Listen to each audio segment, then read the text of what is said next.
Arrogance, pride, hubris, whatever you want to call it, cheaters have it in spades. I think it's a side effect of continually getting one over on the people who are closest to you. I suppose it makes them feel like they're particularly clever or like a secret agent out of some movie. In any case, they're special, or at least they think so. Better than you or me and any other decent person who wakes up every morning thinking they're safe amongst friends, family, and the people who love them. Of course, that's all nonsense.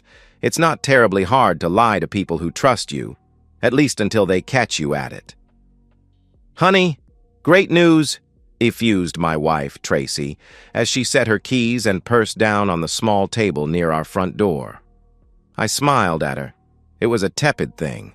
She hadn't noticed for weeks. "What's that, dear?" I asked. "We've been invited out on a company cruise next weekend," she said. Now this was a lie, and I knew so for a couple of reasons. First off, her eyes were twitching, and her smile was a bit too tight. After 10 years of marriage, I knew when she was being duplicitous, but these were two of her major tells. Secondly, I had read every single one of the text messages between her and Austin Butcher, the man she had been seeing for the last 5 months. "Wow, that's great," I said, the false sincerity practically oozing from my vocal cords. How could she not tell? "What's the occasion?" "Where are we going?" Tracy headed towards the kitchen and continued to talk to me over her back. "Oh, it's just for meeting our sales targets for the year, and I think we'll be heading out to a private resort for the weekend. It should be a lot of fun. Don't forget to pack a swimsuit." As I listened to the sounds of Tracy screwing around with our coffee maker, I pondered if there was any significance to the 2 more lies she just told me. You see, I knew for a fact that our destination was Butcher's private island, just a few miles off the Keys, and that the occasion was so that he could humiliate me. Text messages, remember? Just as Tracy appeared with her customary after-work Keurig cappuccino, I wondered, not for the first time, if I should just serve the divorce papers and take off for parts unknown. It definitely would be the sensible thing to do. At least far more sensible than getting on the private yacht of a millionaire that wants to embarrass you. However, I did have a couple of advantages over Butcher and my wife. For starters, I knew everything about their plans, but perhaps more importantly, the 2 of them were dumber than doctor posts. Tracy was staring at me with a smug grin, the kind of smile that made me think that her internal monologue was something along the lines of planning my humiliation. I just returned her grin, tooth for tooth, and politely asked what was for dinner. I think it slightly unnerved her. Austin Butcher was nobody special. Not really, anyway. His daddy had created a reasonably large real estate empire back in the 80s, and then had a stroke at the Piggly Wiggly, leaving everything to his idiot son. Austin then spent the next 10 years dismantling it, largely through his own incompetence. Still, he had a giant pile of money, which is what ultimately led him to my wife. My wife, Tracy, worked as a broker for a gallery that dealt in fine art and antiques, the kind of stuff that people with too much money bought, mostly because it was the only kind of long-term investment you could use to politely show someone how rich you were, since lighting cigars with $100 bills fell out of favor in the 1920s. Butcher had an office he needed to furnish, and Tracy had a commission she wanted to collect. The rest, as they say, is history. Honestly, I think it began innocently enough. I still remember Tracy walking through that door with a beaming smile, waving around a commission check like she won the lottery. It had been a hard year for us, the COVID lockdowns having turned our local economy into a tailspin, so Tracy's unexpected windfall was more than welcome. She practically leapt into my lap and kissed me with a fervor that I hadn't felt in what seemed like years. That's how depressed we all felt at the time. "Oh, honey," she exclaimed, "we have this new rich guy client and he's spending money like it's water." If I had been paying more attention, I think I would have seen the dollar signs in her eyes, hindsight being 20/20 and all that. It was kind of cute in a way. She bought me presents, at least at first. She talked about Austin all the time. That was less cute. Eventually, she stopped talking about him altogether, and I never saw her wave another check as she walked through the door, but I knew the money was still coming in. Until it wasn't. I probably would have remained blissfully ignorant of my impending date with Austin Butcher if my wife had been more intelligent. I have a theory about Austin that I won't bore you with, but to summarize in a nutshell, I think he has some serious psychological issues that express themselves in unusual ways. Sorry, I got sidetracked. Tracy is not very bright. She opened a secret bank account and used our home address. I found the statement. There was a lot, and I mean a lot of money in it. More than the both of us typically made in a year. I was a bit stunned, so I asked her in a roundabout way over dinner that night. "Hey, babe," I said while pushing my peas around on my plate. "What happened to those big commission checks? I noticed you haven't gotten one in a while." Tracy, to her credit, only dribbled her red wine out of the corner of her mouth instead of doing a full-on spit take. She floundered for a moment. The little hamster that ran the wheel in her brain was obviously chugging overtime. "I think he moved." I have to admit, I almost laughed at her. She was acting like a preteen who got called out for cheating on her boyfriend. "Oh, don't worry about him. He moved. We don't ride the bus together anymore." "You mean that big real estate guy, right? What was his name again?"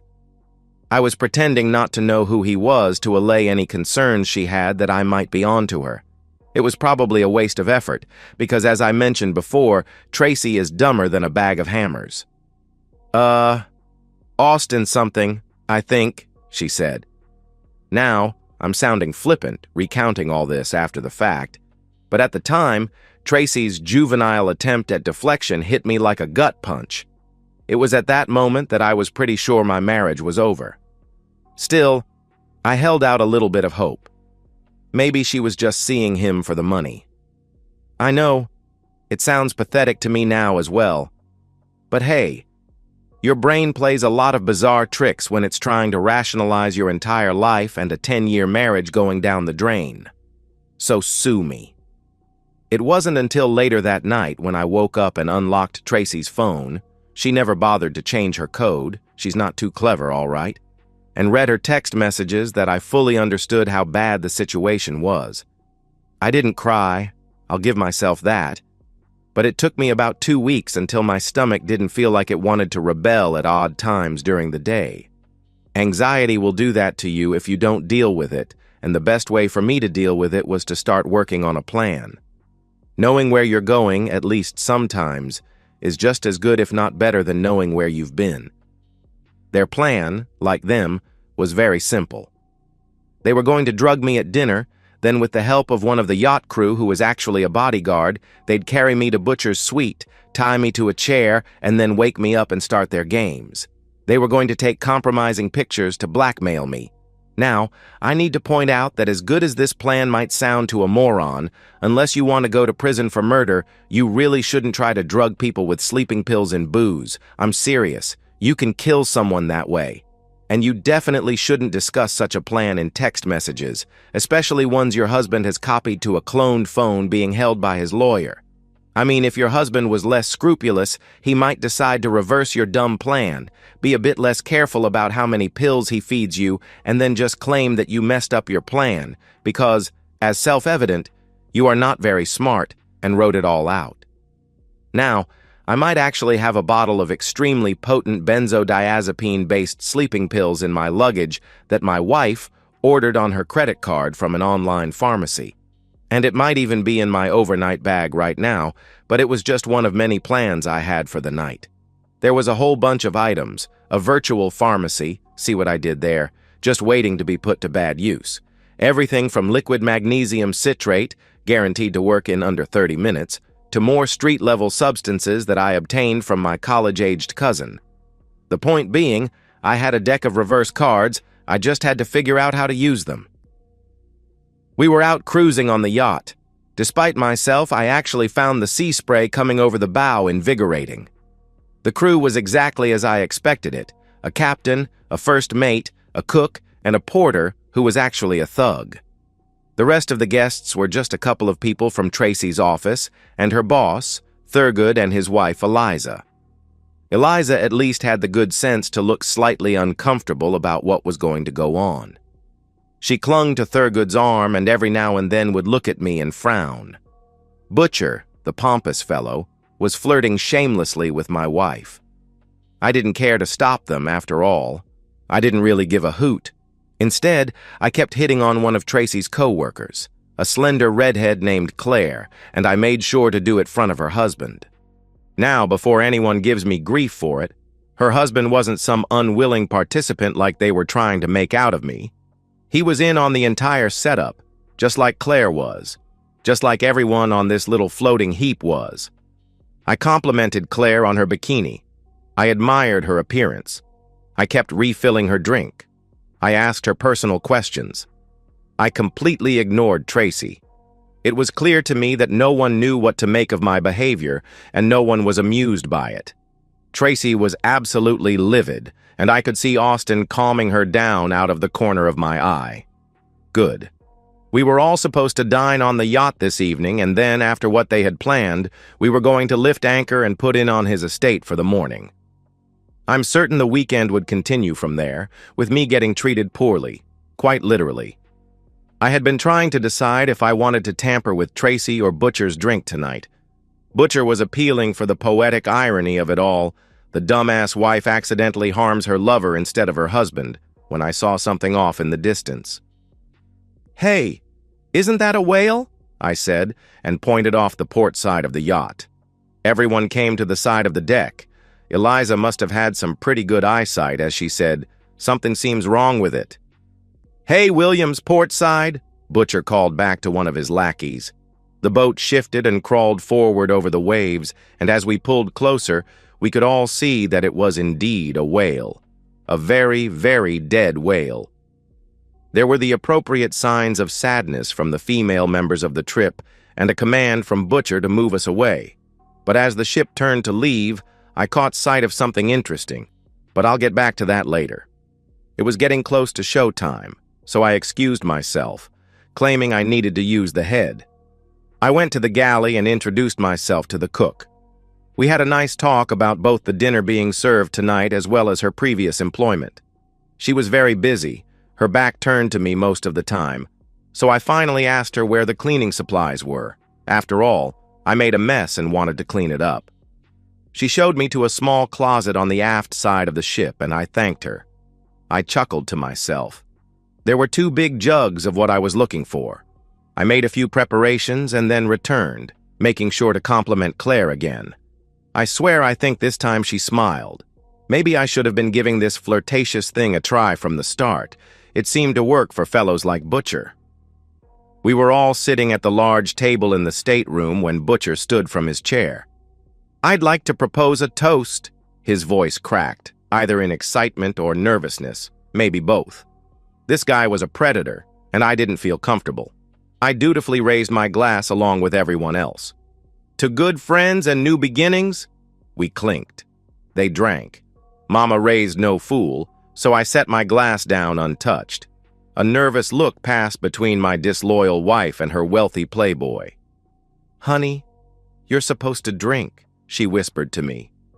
"I don't like champagne," I said.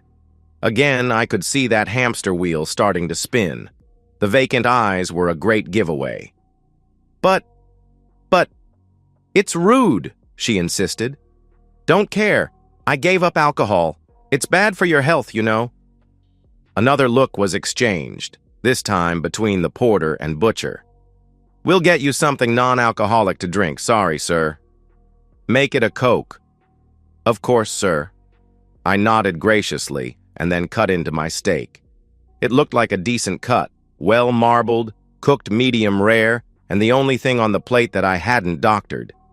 The conversation was sparse and banal. My wife was uncharacteristically silent. I wondered if she was having a last-minute bout of conscience. Probably not.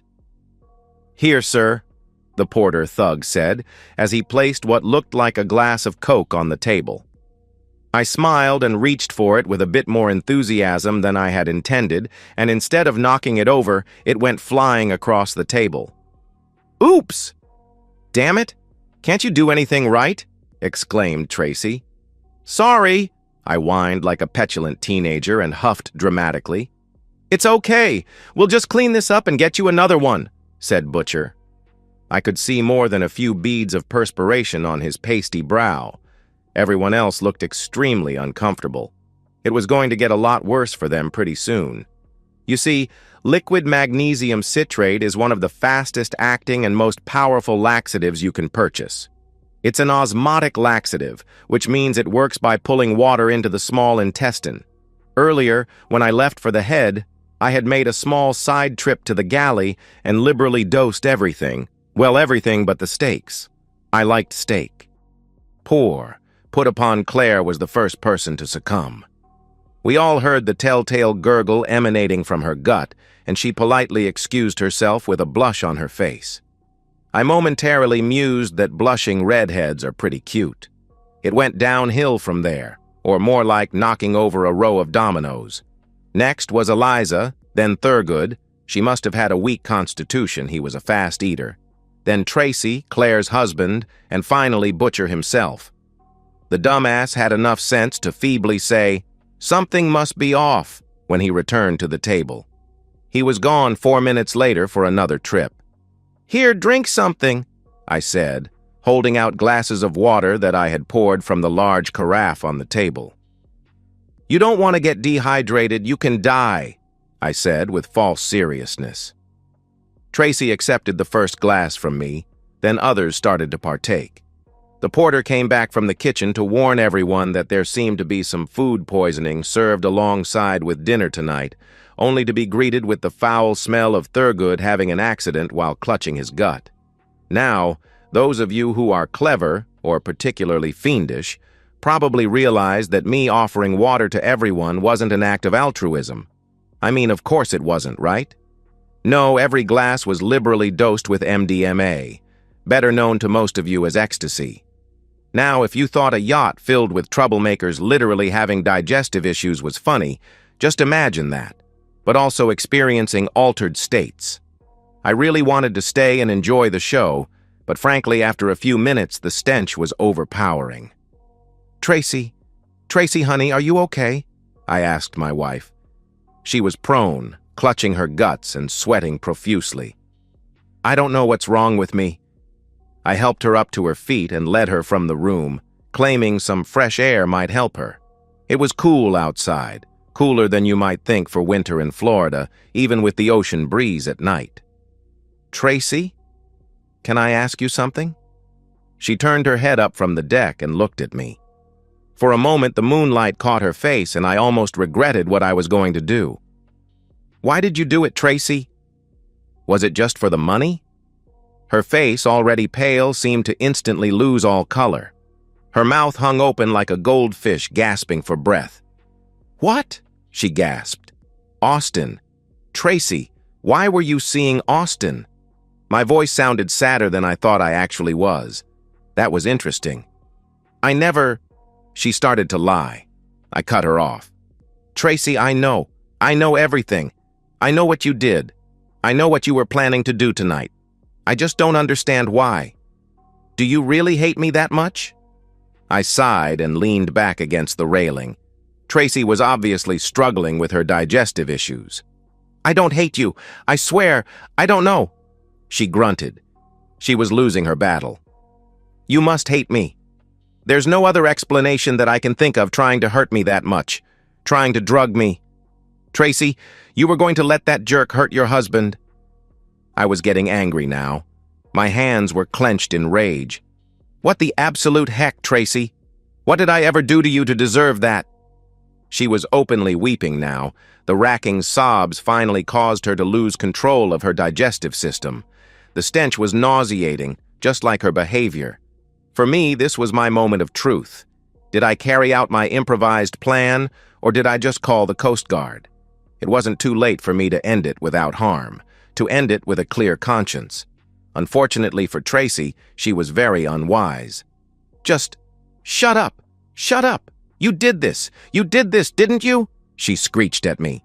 It seems like that hamster finally arrived at the obvious point. You son of a gun! Why couldn't you just be a good little pushover? You were treated horribly by me for weeks, you wimpy little loser."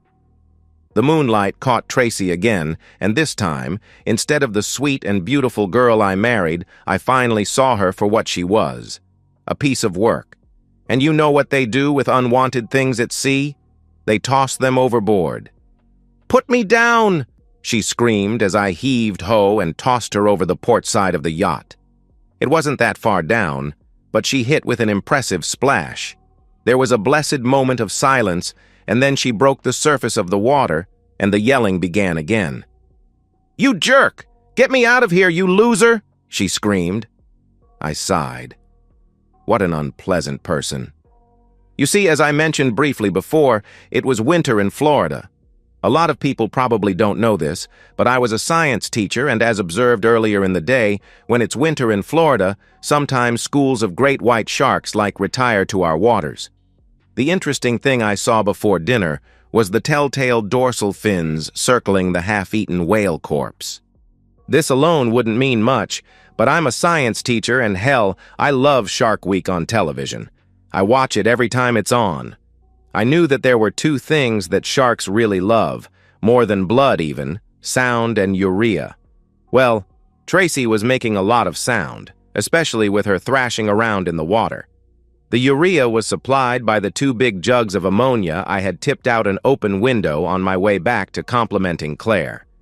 Tracy was just launching into another round of insults when she let loose with an unearthly wail.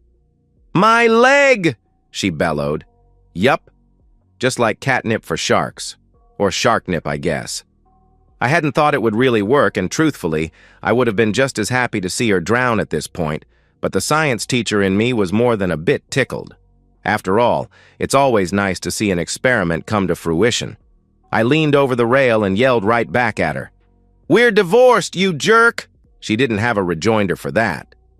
I think the shock was setting in. I didn't stick around to see what happened. I wasn't that sick, and besides, I had tasks left to do. Returning to the stateroom, I saw most of the crew and guests passed out on the floor.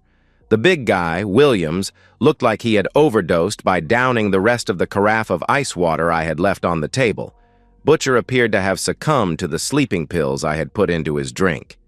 His fingertips were blue, and his breathing was shallow.